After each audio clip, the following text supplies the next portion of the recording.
fantastic to speak with you this morning. I know you're calling in from KL, but just your experience. I mean, coming from places like Colorado to Texas, all the way out into Saudi Arabia and Oman, and now being based in Malaysia.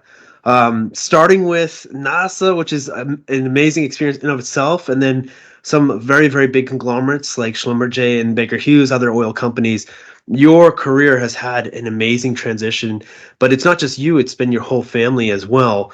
One of the first questions I'd love to dive into is when you were experiencing those transitions, how was that impacting your career and your plans and your trajectory when you're going from one location to the next and continually kind of changing roles and improving and going up the ladder, so to speak, from a corporate perspective? How has that influenced you? Thanks. First of all, thanks for having me, Michael. It's a great pleasure to be here. It's definitely, I think you've said it. It's been absolutely a great adventure and a journey the last almost 20 years. And the corporate, the moves have all been mainly regarding a job. I mean, from all aspects from the industry. So like you said, I've done moves with the tech industry and I've done it with the oil field industry. So it's been an absolute challenge, I would say, at the beginning, and it's always a challenge because what happens is when you take that type of move, especially to a location that you don't know, a country you don't know, you're always jumping into some sort of a leap of faith jump. So not everything that you've heard before or information that you've heard from friends and colleagues or you read on the internet is as accurate as it says. Some of them it is. So most of it is also how you turn that experience. For me specifically, all of my moves and challenges been taking bigger jobs. So I think I added more spices to or complexity to the equation, which in a way it puts me extremely outside my comfort zone. So in a way, I have to understand the business and understand the people, the cultures. At the same time, adapt me and the family to the new living conditions. And at the beginning of every job, it goes very challenging at the beginning with more hours put in until you kind of get you over the learning curve. So it's always been on that aspect of it's a big challenge that you're going into, but once you embrace it, this is going to be a good experience. I think it become for me and the family is like, okay, this is a new adventure. We're going to grow out of it. And the results for us came up more or better than we ever anticipated for every single move. So that's how I look at it. So it always came in the positive side. Keeping open, keeping positive. And you mentioned the family, and if I'm not mistaken, you have had about 18 years of your career trekking through so many different locations. Has the family been with you the whole time? Family with me most of the time, at least the last 12, 13 years. Absolutely, yes, they've been with me. Before that, I was alone. When I was moving in the U.S. or to Europe, I was single. There was times even where I was based in Saudi, and my wife has to be based in the U.S. for some of the personal reasons. So we went through the part where us as a family were broken into, I would say broken, like separated in terms of a living conditions because of just some temporary arrangements. I don't like that personally. It's challenging because usually a home for me, when you come home, it's the area where you get to disconnect from work and you get to like see the family, see the kids, wife, and you get to actually see the other side of life, which actually gets you. It's a great active recovery. When I did that, we knew it was a temporary thing, but it definitely was one of the most challenging experiences because sometimes you don't even get to disconnect. And the second thing is, it's anything happens with the family, they're very far away, so it gives an extra burden.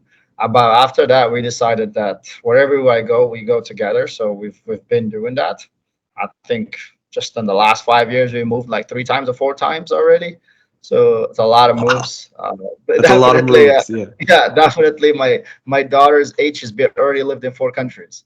So My goodness. And the languages she must have learned as well. And I know what you're talking about from the location side, because when we moved to the US, that was the same consideration as well. As parents are in Asia, parents are in the US. I mean, fortunately that our parents were not elderly. They were a little bit younger, so to speak, so they could take care of themselves. But that conversation was always there, like, well, being so far away from family where it's no longer just a flight back home or a quick ride home. It's now between 18 to 36 hours, giving some locations. It's a really big decision to have. From that perspective, though, in your experiences moving with the family, what would you want your employers to know, or what would you kind of give advice to them for future employees that are going through this situation? Say, hey, you might want to think of this as a solution that would really help them through this experience. Yeah, I think that's a great question. So like, we've even though I've moved with some big corporation or a big S&P 500 corporation, I don't think that any organization has this moves really planned properly. And probably that could be due to the fact there's so many moving pieces, maybe also from a cost perspective and so on. So what we've learned is for us is to figure things on our own before we even go. So we do rely whatever services the company gives and so on, but really understanding where we're going, building a community, finding where to live, those things we had to learn it ourselves.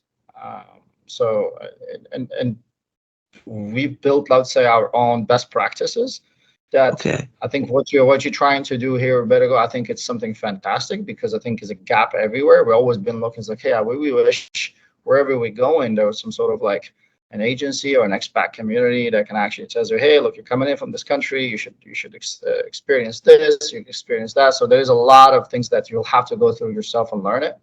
Uh, Mm. one one one aspect was helpful is actually the CIA travel website. That Okay. gives you information, yeah, on all the countries. And so it gives you like a brief information. It's a lot more details than anything you actually can get. So that gives you a lot of information on the countries, the cities you're going to, and some of the holidays and so on. But when we land usually in the country, what we found most effective is actually connecting with a good local real estate agent.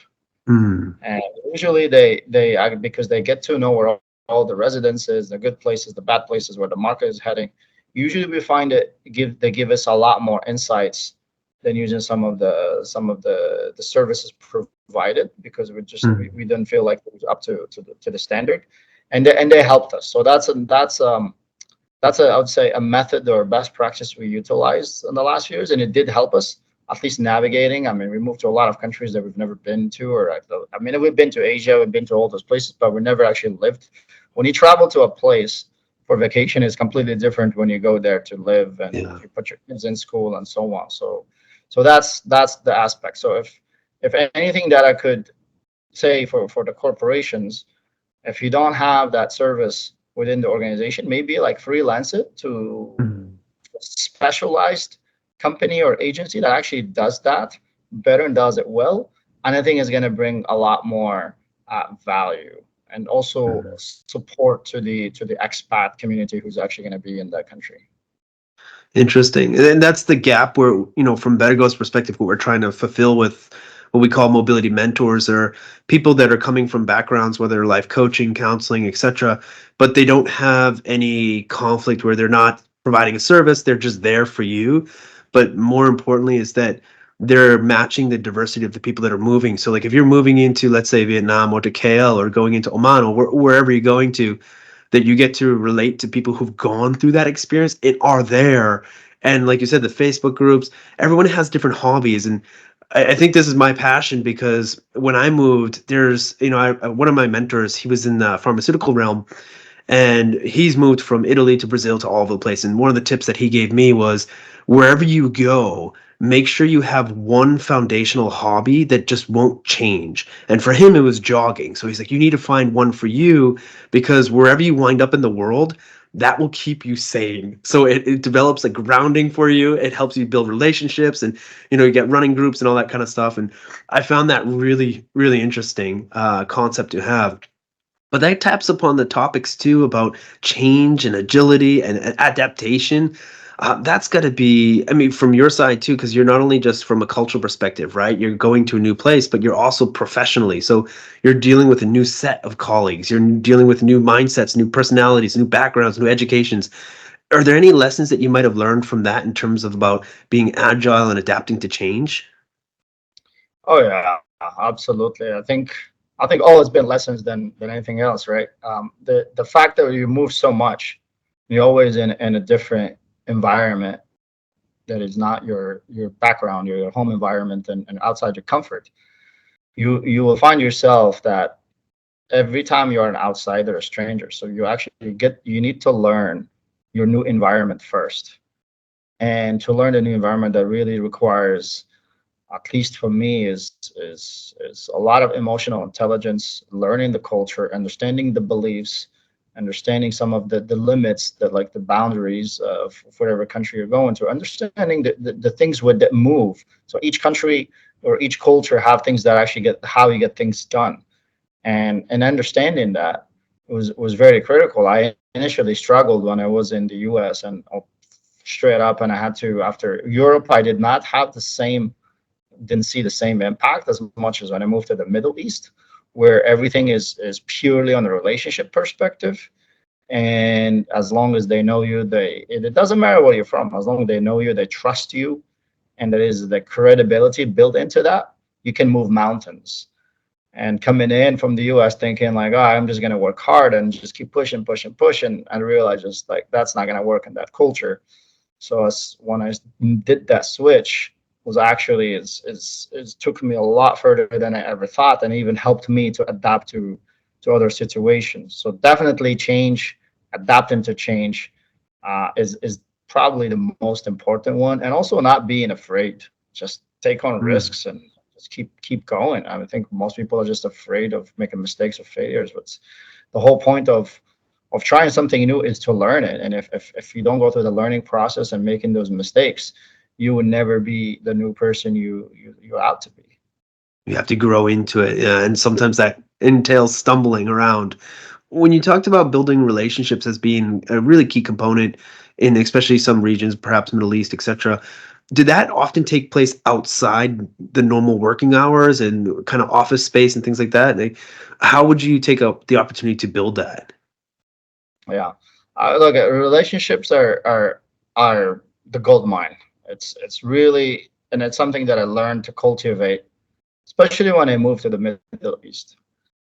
Before, I think my relationships a bit were from a long time, but I didn't build it and cultivate it as much as I moved to the mid, because I've seen how they cultivate and build the relationship. And some of them started on the workplace, and then the rest were done outside the workplace. So my network right now, which is, I call it a pretty good network, is some of them are built within workplace that become friendship, and we grew outside that, even though we moved to different companies or different locations. But a lot of it was outside. A lot of it was catching up for breakfast, for lunches, for coffee, get together. Some of it could be done with from a family perspective, and that's from that part of the world is very much cherished, the Mm. social connection and interaction, and being like authentic and humble. And that's when you really get to build connections, and that network grows, because when you meet a person, then you get to meet their network, and that starts kind of growing, and all of a sudden you do that for a few years and consistently, you find yourself like in with a very good network. So I think that's a key component from a network building that I've actually had to learn. That reminds me of a saying I heard, and I'm not sure where, but it went along the lines of the most important decisions that will happen in your life happen when you're not in the room. And it just reminds me of those relationships and building. And like you're talking about, you meet one person, they extend it to introduce you to somebody else. And a lot of those conversations and those relationships and those kind of key milestones and when you develop in your career, your business opportunities, etc., it's often you're not presently there. It's people that are speaking on your behalf, which is quite amazing. And when you're talking about networking, it reminds me of something you just posted not too long ago, almost not even a day ago on LinkedIn. Your 10 lessons that you've learned in the corporate world, which I was like blown away. I was like, oh my God, like each and one of these have been absolutely fantastic. The first one I'm looking at right now is change or perish. We talked about that kind of evolution and how you change and adapt. Network aggressively, invest in yourself, fail forward. Which one of these, if I was to choose, or do you want me to choose one of them that you would like to focus on? And I'll share this with the viewers after so they can see the post too, because I think these are 10 beautiful gems. And anybody who's gone through at least 10 years in their career and is looking back, you'll all be saying, yes, absolutely. Like each one of these points are so important in developing yourself, developing a career. Perhaps one of the ones that hit home for me really important was the number 6 where you said wellness is non-negotiable. I love that because sometimes we get so caught up in taking care of business and moving forward, we don't look to ourselves. And the 2 points that you highlighted was treat yourself like a corporate athlete and investing in regular exercise and self-care. What do you mean by corporate athlete? Maybe you can dive in a little bit into that concept and understanding. No, absolutely. I think I appreciate it. Yeah, look, those points definitely. I do feel like they're all are hard learned lessons that I went through, and I think that resonates well as well with you. When you look at the corporate athlete, because what I've noticed today, in if you look at athletes in general, athletes they get to train all day, they get to recover, but really the time they have to actually perform is a lot less than the time they have to train. But when you look at it as us as professionals, we always have to be switched on 8 hours, 10 hours a day, sometimes 12 hours a day. And we have to do it for minimum 5 days a week. And you can do it for years. The the the life of an athlete is what, 7 years or something like that. But when you do it from a corporate professional and executive, you go up to like 30, 40 years where you are doing this. So you need to be running optimum. You cannot really neglect your health. I've done that mistake of neglecting my health, thinking I'm just gonna push, I'm young. The age really helps. But then when you start getting older, you really start seeing that you don't have it all in you, and you really need to be sharp, which means from how you really treat your body, from the training. You said like you do the jogging. For me, I'm very rigorous when it comes down to the gym. Some things that you do like from an active recovery, like sauna, like cold baths, like families, or outdoor walks, some things that will actually get you completely disconnected so that you can actually fully be rejuvenated from a mental perspective, and also from the physical, that will help your sympathetic and parasympathetic nervous system. And you got to do it on a regular basis, because you're always connected. You always have to be like sharp. You always have to, especially for my case, I'm always traveling. So it's something that if I don't take care of my health, if I don't sleep well, if I don't eat the right nutrition, I'm going to feel it. And then my decisions will be impacting. Big decisions will be like corporations and actually entire business units. So those are very, I'll say that's where I look at it as you have to be like an athlete. What are some things that would be helpful for an active recovery in the translating that into kind of a corporate space? I like that concept. Yeah, the a few things that I would say that has worked out for me. I would say infrared saunas. Those are really, really good. I've used it here quite a lot in KL. So those, you can actually have a home one. So you can do an infrared sauna, and also cold plunges or ice plunges. Those are really, really good.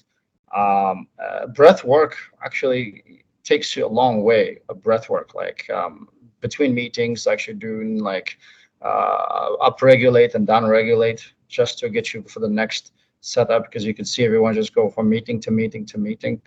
And then things actually disconnecting off the phone, and trying to get your dopamine back to your brain. Some of it could be just an out or going for a walk midday, just for like a micro recovery, and actually just looking. Some I do it a lot of times, and it helps me, especially when there's like big events, and then I stare at the wall for like 4 or 5 minutes, which I can completely lose, only focus on that, and it helps my brings my dopamine level down. So when I go into like a big meeting, I can get into a flow state right away.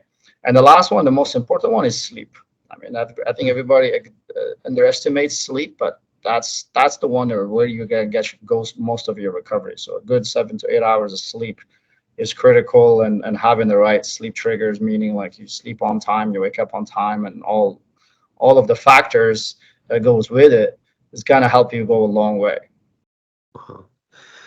I love what these concepts, but also from the list that you shared earlier, is that the onus is on you to take the responsibility to own these things, whether it's your education, whether it's your training, whether it's your personal health and wellness. I think that's a really strong message for us these days because a lot of times we get kind of maybe pushed in the mix, or there's so much going on that we're often looking outside of ourselves, but we have to be looking in ourselves for a lot of these answers and for moving forward, taking care of ourselves, taking that responsibility. The last question I'd like to ask you is a little bit of an open-ended question, and so thank you so much for taking the time to chat today and to share your experience with our listeners. The question I'd ask you is, if you were to look back and give the advice from all your experience to somebody who's just starting out in their career and they're going on their first relocation, what are some things that you would tell them to look out for, or what kind of advice do you think you would leave with them? Yeah, very good advice to give to myself 20 years ago. Absolutely. Absolutely. Look, the first one I would say invest in yourself. And really don't waste time, because when you're young, you think you have the entire lifetime ahead of you, and it seems like that, right? I mean, you'll get to spend a lot of time doing, I'm not rightly so, maybe doing unnecessary stuff or unproductive things. It's really invest in yourself, is and that could be in all aspects, from a physical, from a health, and also from a training and development. And why that point of investing in you, I put it in my post, because I've seen a lot of corporate professionals, they're always waiting for the company to train them. And that's good, right? I mean, the companies will train, but look, when you have a corporation with like 45,000 people, how many people they can train? And they'll probably just give you the basic minimum training. So if you really want to learn and develop skill sets, like, you just got to go and do it yourself, like art of sales, marketing, like storytelling, public speaking, the things that will take you a long way. Those are the things I would tell my younger self, and anyone that's starting up. Like, focus on those. Yes, focus on the technicality of the job and so on, but focus on the soft skills. That's going to really round you up as a shape you as a human being, as a leader. And don't forget the financial part, which is invest early. I think I've seen a lot of people do that mistake, is they don't invest until they just keep putting in money to the 401k. When that's good, right? But if you can start investing at the early age and divesting the investments, by the time you get to, let's say, our age, you'll see yourself, you're way ahead of the curve, and you'll have a lot of flexibility on doing things. So that's what I would my advice to a person starting up, like a 23-year-old starting up. Wonderful. Thank you so much. It was a pleasure to sit down with you and talk about your experience. So, I really appreciate the commitment and the time together. Absolutely. Thank you so much, Michael. Really appreciate it. Glad to be here.